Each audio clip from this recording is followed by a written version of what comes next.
As a kid, I was scared of pretty much everything. At night, I'd see faces moving in the wallpaper. I'd see branches slither like snakes. Piles of clothes turned to slumped bodies, lamps looked like heads, and the front of cars grinned at me with sinister intent. I could also hear them. A creaking door would sound like a groan. The wind would scream, and floorboards would breathe heavy sighs. To me, there were ghouls, ghosts, and monsters around every corner. Needless to say, I was a nervous kid. Turns out it wasn't just an active imagination. I have a condition. It basically boils down to chronic overactive pareidolia. You know that thing where you can see faces in cars or shapes of people in trees? That's pareidolia. It is a sort of defense mechanism that humans have evolved to notice camouflaged creatures like jaguars and snakes and to discern the sounds of encroaching predators. But to me, it is about 16 times more noticeable than what is normal for the average person. I see things everywhere, all the time. Of course, there were treatments. By age 12, I had tried 6 different regimens over a total of 4 years, and the side effects were brutal. Some would make me irritable, while others would make me hyper-focused. One type of medication just straight up put me to sleep. By age 18, I thought I'd never get a job. I was barely dragging myself through school, and there was no way I'd make it through college. I was on a course of drugs that barely kept me together, but they gave me these awful tics. I'd drop things, I'd wake up in the middle of the night, my leg would shoot out and trip me. I was a mess. My mom had to cover the stairs and handrail in grip tape. A few years ago, I had a standing meeting with the county employment services every Thursday. I hated it. On a particularly bad day, my mom had to drive me there. The meds were kicking my ass. She dropped me off at the end of the street, and just in that short walk to the office, I almost tripped into a brick wall. I was so flustered I knocked over a trash can. But for the first time in a couple of years, I had an interview with a potential employer. I didn't think much of her. She was just some old woman in a warm coat. She introduced herself as Teresa and told me that she'd heard a lot about me. She offered me a trial and a hefty one-time payment. I didn't get clear idea about what I was supposed to do, but she told me that secrecy was part of it. The only demand she had was that I stop taking my meds. Still feeling the trash smell on my pants, I took Teresa up on her offer. On my first day of work, I had no idea what to expect. I'd been off my meds for a week, and I had barely slept. It was hard to wrap my head around the world as I'd seen it as a kid. I'd see faces in the walls, in the shadows, in the leaves, in patterns, pretty much everywhere. I'd hear voices and screams in every braking car, in crinkling paper and creaking floors. It was hard staying focused, and I was so jumpy I could barely move without flinching. Teresa picked me up in a gray sedan. She was wearing a headset and kept looking over at the GPS. I noticed her leg was twitching and that she kept biting her lip. She barely looked at me that whole ride. We finally arrived at a small yard, about a 40-minute drive off the highway. There were 2 large trailers and a single-story run-down prefab house from the 60s. One of those things with cheap wood panels and matching broken windows. There were 8 other vehicles in the yard. 4 sedans, 2 vans, a Jeep, and a bus. They'd set up warning tape, a command tent with laptops and an antenna, spotlights, and half a dozen crates covered with blue tarps. There were armed men with assault rifles, security personnel with handcuffs, and a couple of medics standing by with first aid kits and stretchers. I was swarmed as soon as I stepped out of the car. They fitted me with a headset, protective gloves, a heart monitor, and tagged me with a plastic ribbon around my left wrist. All the while, Teresa was just looking around, a bead of sweat stinging her eye.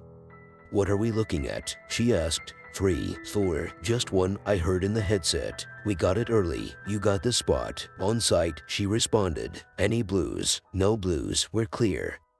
Teresa finally turned to me. She faced me, put her hands on my shoulders, and talked slowly. "This seems like a lot," she said. "All I want you to do is to go inside, carefully, and tell me what you see." "Why?" I asked. What's in there? I don't know, she sighed. None of us knows, but we think you can see it. Is it dangerous? She shook her head. We don't know. We're trying to get to know them. There was a flurry of instructions. I had to sign a waiver. They took pictures of me from 6 different angles and took several blood samples. They took a swab from my tongue, checked my eyes, and fitted me with a pair of safety goggles. Teresa took them from me just seconds later. Nothing around the eyes, she said. You need to see clearly. They asked me to approach the door while they were running some kind of diagnostic. Weapon checks, system checks, ready checks. It felt like we were launching a rocket. I could feel my legs shaking. I'm with you all the way, Teresa said over the headset. You can leave at any time. Just tell me what you see, and I really mean what you see. A countdown began. At 0, the spotlights turned on, and the entire yard turned into a soundless ghost town. Everyone held their breaths. It was my turn. I stepped inside. A simple 1-story house. 3 rooms, a bathroom, a kitchen. Someone had clearly lived there until recently. There were still clothes flung over a chair in the living room. The power was off, but the pale spotlights coming in through the windows made it feel like I was walking through a hospital waiting room. My heart was pounding out of my chest. I didn't know what to expect, but this payday could be the boost I needed to get my own place. A paycheck with 4 zeros for a single day of work. But standing there, looking into the sterile living room, I was having doubts. What do you see? Asked Teresa. Notice anything? No, just furniture. A couch, an old TV, a fancy carpet, nothing out of the ordinary. I just walked around, saying out loud what I was seeing. As the minutes passed, Teresa was getting impatient. These are just things, she said. I need you to tell me what you really see. I entered the bathroom and immediately felt this awful feeling in the pit of my stomach. A noise tickled my ear. Looking in the bathroom mirror, I could see something moving behind me. In a heartbeat, I caught a glimpse of a pair of blue eyes. I turned around, screaming. As something moved. I flung myself backwards, closing the bathroom door with the tip of my fingers. I stumbled, tearing down the shower curtains and crushing a cockroach. Laying there with my feet in the air, I tried to remember to breathe. Rarely have I ever been so scared that I had to remind myself to breathe. My fingers tingled with adrenaline. Tell me what you saw, Teresa yelled. What's in there? Blue eyes. It had blue eyes. Did you see where it went? I didn't. To the best of my knowledge, it was still outside the door. Look again, she continued. Look again, then get out. She had to coax me out of the bathtub. She encouraged me, spurred me on, and reminded me that I had to leave that room one way or the other. It probably took them 15 minutes to get me out of the tub, and when they did, I could barely feel my feet. When I finally opened the bathroom door, I couldn't see anyone. The hallway was empty. I carefully stepped out, looking around. Nothing. Standing in the middle of the living room, I felt like an idiot. This was exactly what I was taking my medication for, paranoia and sudden bouts of fear. It dawned on me that maybe I was influenced by all the people outside and their preparations. I was walking in here expecting to see something. They'd worked me up, so of course I was seeing things. But then again, there was an odd painting on the wall that I hadn't paid attention to earlier. It was the strangest thing. It was a sort of thrift store painting showing 2 women walking across a bridge on a hot summer's day. It was sort of generic, but I'd been hyper-vigilant when I first stepped in. You know that feeling when you say a word over and over so many times that it starts sounding like a noise. The picture started to blur and disappear, turning into swirling colors. And there, in that blur, I saw those blue eyes.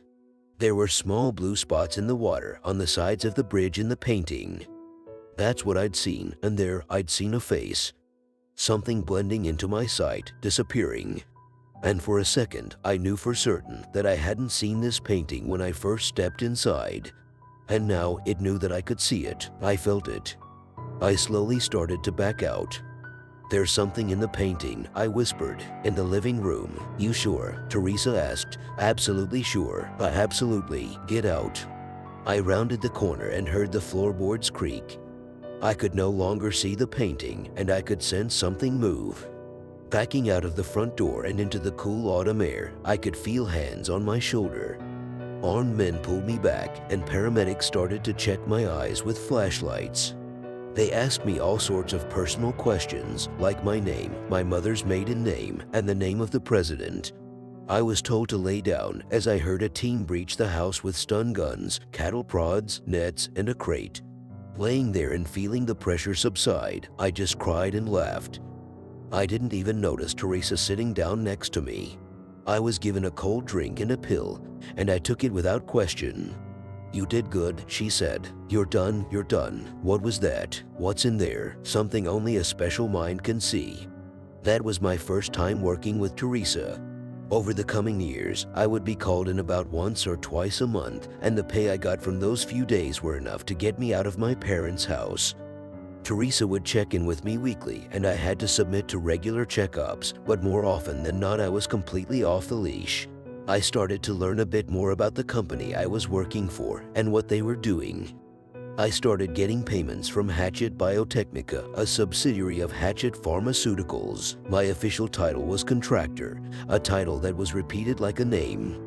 Teresa started going into greater details on what to look for and how to act, but that first mission was a sort of test to prove myself. I had no idea what I was actually proving, but it felt like my tendency to discern patterns and seeing dangers helped me along. I learned a bit more about their procedures. For example, they were adamant about checking for blues. This meant surveying the nearby area to look for some kind of infection, usually taking the form of miscolored flowers. Sometimes tulips, most often sunflowers. Once they just found a bunch of teeth sticking out of the wall. Whenever they checked for blues, this is what they would look for, something overtly strange and unnatural. When something like this was found, the whole mission would be called off, and they would use controlled explosives to just take out the entire area. In more populated areas, they'd set up tents and use flamethrowers. I remember once, the week before Christmas, when 6 men with flamethrowers were called in to burn down a greenhouse. I'll never forget the way the flames reflected off their visors. To them, it all just looked like flames. But I saw something else. I saw bodies wreathing in the flames.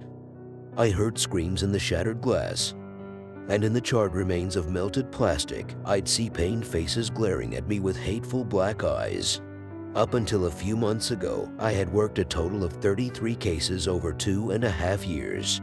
Every case, I'd step into a location and look for 1 to 3 things hiding in plain sight. Up until that point, I still had no idea what they actually were. Sometimes I'd catch a glimpse of something running past me, or see a pair of blue eyes looking at me from across the room.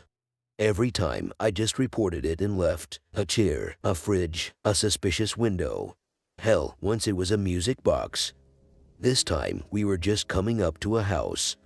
It was a rainy autumn evening, and the area was already set up when we got there. I saw a for sale sign knocked over by one of the Jeeps who'd taken a wide turn. I got suited up. Blood samples, plastic wrap, all that jazz. It was set up to be just another job. Although I was still nervous, I was getting better.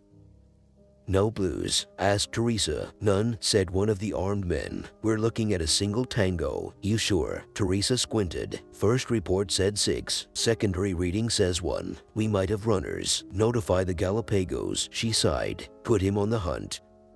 She turned to me with a smile, tapping me on the shoulder. "In and out, you got this." "I got this," I repeated. "Yeah." Standard routine. Countdown, spotlights, game on. It felt like stepping onto a stage. As I walked through the door and saw my shadow stretch out across the floor, I felt like a hunter. That I was the one to fear, and that whatever stayed in this house tried to hide for good reason. "The floor is crooked," I noted. "Strange place." "You sure?" "Yeah," I nodded. "Definitely." I steadied myself and started checking the rooms one by one. I waited for that feeling to emerge. My eyes seeing through the obvious and seeing the picture beneath the picture. The blue eyes emerging from nothing and the patterns of shadowy figures growing clearer. Just relaxing and expecting that feeling to wash over me was enough to put me at ease, but I could still feel a primal part of me tickling my nerves, expecting me to panic. But nothing happened. I checked the kitchen, the living room, the bedroom. There was nothing. Just a strangely crooked floor, empty rooms, and the echo of my own footsteps. An empty guest bedroom with a single window. Through it, I imagined scowling faces in the trees outside. 20 minutes passed, and I got nothing. I reported to Teresa, and she assured me we were still getting readings from inside the house. Something was still in there with me, but I hadn't seen anything. I went through cycles of denial, fear, and anger over and over. What was I missing? Finally, I just sat down in the middle of the living room floor. I scratched my eyes, sighed, and tried to relax. Teresa, I'm not feeling it. Are you sure? There was no response. Teresa, yeah, she responded absent-mindedly. Yeah, no, we're good. Hold on for a minute. We're good. I asked, what do you mean we're good? Again, no response. I stomped around for another 10 minutes before I went up to a window facing the front yard. It was hard to see through the glare of the spotlight. Teresa, I'm coming out. The place is empty. As soon as I opened the front door, I saw 24 faces fixed on me. Maybe they were surprised to see me, but I got the sense that there was something else. I could tell something was off.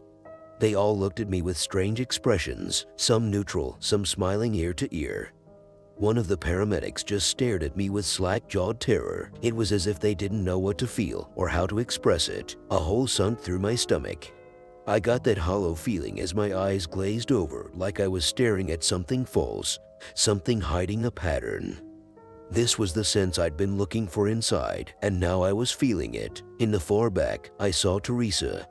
She stepped out from behind a jeep, smiling ear to ear. Behind the shape of her face, her eyes emerged, glowing with a cold blue. One by one, their eyes flared up in a blue glow. And there, in a moment, my paranoid sight registered human-like shapes in the grass around them. Headless, mauled bodies, imposters, lookalikes, mimics, nightmare beings, having tricked us into a trap. One by one, smiles started creeping across their faces. Rows of impossibly sharp teeth hiding long tongues.